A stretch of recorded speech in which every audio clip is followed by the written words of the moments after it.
ذات مقدسہ، آج ہم چھوٹی چھوٹی باتیں جو میرا اور آپ کا روزمرہ کا معمول ہوتا ہے اس کو ہم آپ سے گوشتار کریں گے اور آپ کو بتائیں گے۔ نیت جو ہے، نیت اس کا بڑا عمل دخل ہے۔ آپ اگر سیرت مصطفیٰ صلی اللہ علیہ وسلم کو لیتے ہیں اور صرف آپ یہ نیت کر لیں کہ ہم جس طرح آپ صلی اللہ علیہ وسلم سویا کرتے تھے اسی سیرت پر ہم عمل کرتے ہوئے ہم سوئیں گے، آپ رات ساری سوتے رہیں گے،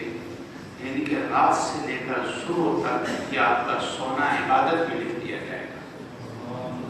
آپ عام طور پر ویسے تو میں اور آپ جا کر سو جاتے ہیں، لیکن یہ سونا اگر اسوہ محمد صلی اللہ علیہ وسلم کو لے کر چلے تو اس انداز کے ساتھ پانی پینا ہے، اور وہی سیرت مصطفیٰ صلی اللہ علیہ وسلم پر کہ 3 بیٹھ کر پینا ہے اور 3 سانس کے ساتھ لے کر پانی پینا ہے۔ بہت سارے نان مسلم ریسرچ کرتے ہیں، ڈاکٹر اور بیماریوں کی تشخیص جب کرتے ہیں تو وہ اس نتیجے پر پہنچتے ہیں، کہتے ہیں کہ اب بھائی تم نے پانی پینا ہے لیکن اس انداز کے ساتھ پینا ہے، اور یہ تمہاری ایکسرسائز ہے۔ جب وہ تاریخ اور سیرت کو جب اٹھا کر دیکھتے ہیں، پڑھتے ہیں کہ محمد صلی اللہ علیہ وسلم نے اس انداز کے ساتھ پانی پیا تھا، تو ایک بڑی تعداد نان مسلم ڈاکٹروں کی کلمہ پڑھتی ہے اور وہ مسلمان ہو جاتی ہے۔ اب اسی طرح کھانا ہے، آپ صلی اللہ علیہ وسلم نے ارشاد فرمایا کہ اگر پوری ایک تشتری میں آپ لوگ بیٹھے ہوں تو اپنے آگے سے کھائیں۔ اب ڈاکٹروں نے ایک ریسرچ کی کہ ساتھ بیٹھ کر کھانے سے کیا فائدے ہیں۔ آپ یہ دیکھیں، اگر کھانا کم ہو تو اللہ اس کے اندر برکت ڈال دیتا ہے،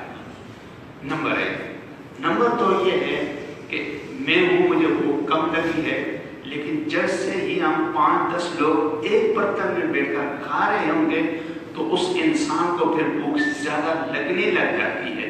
اس عمل کو اور جراثیم، ان ہاتھوں سے جراثیم مختلف اس برتن کے اندر جاتے ہیں، تو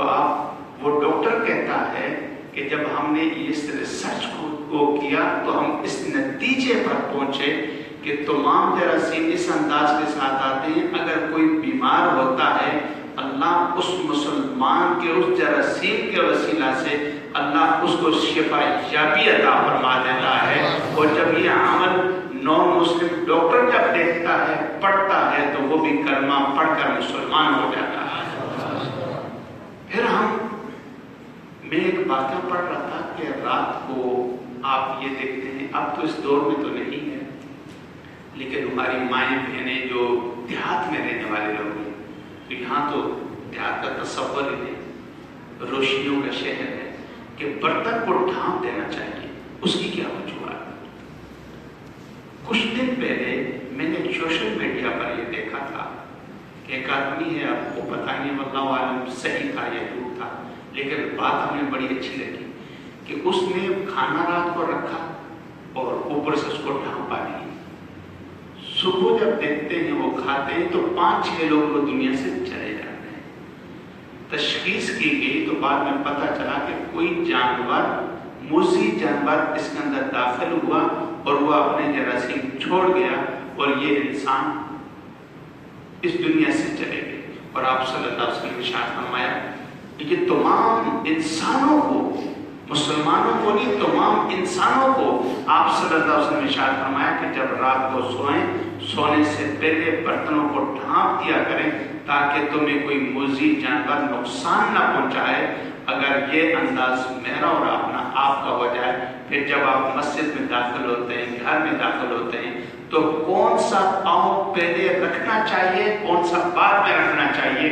آج غیر مسلم اس بات پر تصدیق کرتا ہے، تحقیق کرتا ہے، تو وہ کلمہ پڑھ کر مسلمان ہو رہا ہے۔ لیکن ایک اہم ہے کہ آپ صلی اللہ علیہ وسلم کی سیرت پر مکمل طور پر عمل نہیں کرتے، اللہ مجھے اور آپ کو سیرت محمد مصطفیٰ صلی اللہ علیہ وسلم پر عمل کرنے کی توفیق